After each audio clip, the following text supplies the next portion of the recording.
In the 1970s, all across California, a certain kind of house was going up everywhere. Single story, sliding glass door, a fenced backyard, a quiet street, a family asleep inside. It was the exact dream millions of people had moved west to find. Safe, ordinary, yours. Somewhere, out in the dark, a man was watching those houses. He watched which lights went out and when.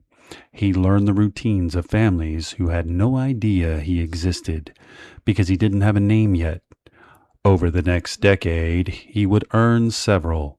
They would call him the Visalia Ransacker, the East Area Rapist, then the original Night Stalker. It would be years before anyone realized the truth that all of those names belonged to one man, and it would be more than 40 years before anyone could tell you his real one. He started small, if you can call it that. In a town of Visalia in the mid-1970s, someone was breaking into homes. Not to steal, not really. He'd ransack the place, take something worthless, leave something valuable, move furniture around. He was practicing.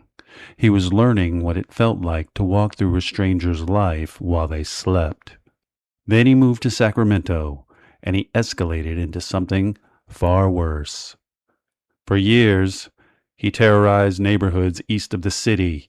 Under cover of night, he would break in, usually through a window or a sliding door he'd scouted in advance.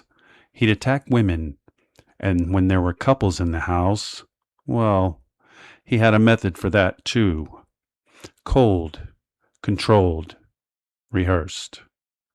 He would tie them both, separate them, and make sure the man was helpless while he did what he came to do. Then he would move through the house, eating their food, taking small trinkets, sometimes staying for hours, and sometimes he would call the victims on the phone weeks later just to breathe. He wanted them to know it wasn't over. He wanted the fear to live in the house long after he was gone. Sacramento locked itself down. Gun sales spiked. Guard dogs sold out. People nailed their windows shut in the California heat and sat up at night waiting for a man that the police couldn't catch and no one could identify. And then, the way these things sometimes do, he simply moved on. He went south, and the crimes changed again, because now he wasn't just an intruder. He was a killer. In Southern California, couples were being murdered in their homes, bludgeoned. The same signature, the nighttime entry, the binding, the control, but now it ended in death. For years, investigators in the South had no idea they were chasing the same monster who had terrorized Sacramento in the North. Different jurisdictions, different names, and with no internet to link them, he hid in the gaps between police departments that never compared notes. And then, in 2001, DNA did what detectives couldn't. The blood and evidence from the northern attacks and the southern murders were finally tested against each other. They matched. The East Area Rapist and the original Night Stalker were the same person. One man had done all of it, across the entire state, over more than a decade. They finally understood the size of what they were dealing with. There was just one problem. They had his DNA. They did not have his name. And the trail was already 20 years cold. And the thing that should have made him easy to find instead made it almost impossible. He wasn't a drifter. He wasn't a shadow living in the woods. He was a man with a job, a house, a family. Turns out he had been a police officer, an actual sworn cop in 2 different California towns during the very years the attacks were happening. He knew how the investigations worked because he had run them. He knew what the police looked for because he was the police. He hid in the most effective place a monster can hide, in plain sight, as one of the good guys. The years passed. The victims got older. The detectives who worked the case retired or died. The file grew thick and then still. To almost everyone, it was over. An unsolved horror from another era. The kind of case that just fades. But not to everyone. A writer, Michelle McNamara, became obsessed with it. She dug through old files, talked to investigators, and mapped the whole sprawling nightmare in a way that no one had before. She gave the killer a name that finally stuck.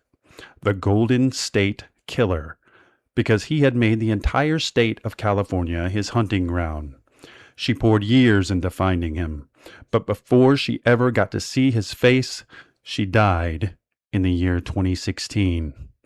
Her book came out after her death, and it put this decades-old case back in front of millions of people. 2 years later, they caught him. And the way they did it changed criminal investigation forever. For 40 years, his DNA had been useless because it only matched the crime scenes, never a name in any database. So investigators tried something that had never cracked a case this big before. They took his crime scene DNA and uploaded it like an ordinary customer to a public genealogy website, the same kind of site where people spit in a tube to find long-lost cousins and build their family tree. He had never taken one of those tests, but he didn't have to. Distant relatives of his had. The site found them, people who shared a sliver of DNA with the killer, descendants of the same great-great-great-grandparents. And from those matches, a team began building an enormous family tree, working forward through generations, branch by branch, marriage by marriage, birth by birth. Slowly, the tree narrowed, and it came to a small handful of people who fit the age, the location, and the timeline. One of them was a 72-year-old retired man living a quiet life in the Sacramento suburbs. To be sure, investigators followed him and collected something he'd thrown away, DNA from a discarded item, taken without him ever even knowing. It was a match. A complete match.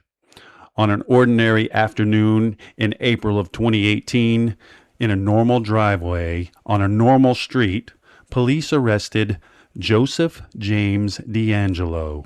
He was 72 years old, a grandfather, a man his neighbors described as a little grumpy, but ordinary. He had been living free and unbothered for the entire 40 years the world had spent looking for him.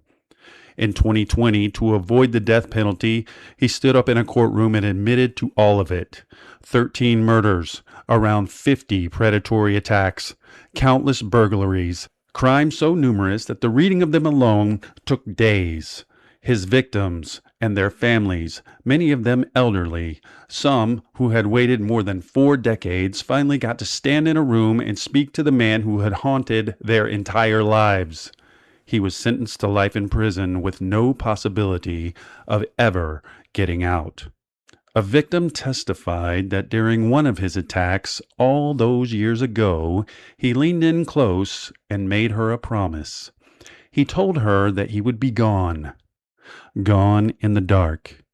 It was his whole method and his whole confidence, the belief that the night belonged to him, that he could step out of the shadows, destroy a life, and step back into those very same shadows, and they would shield him forever.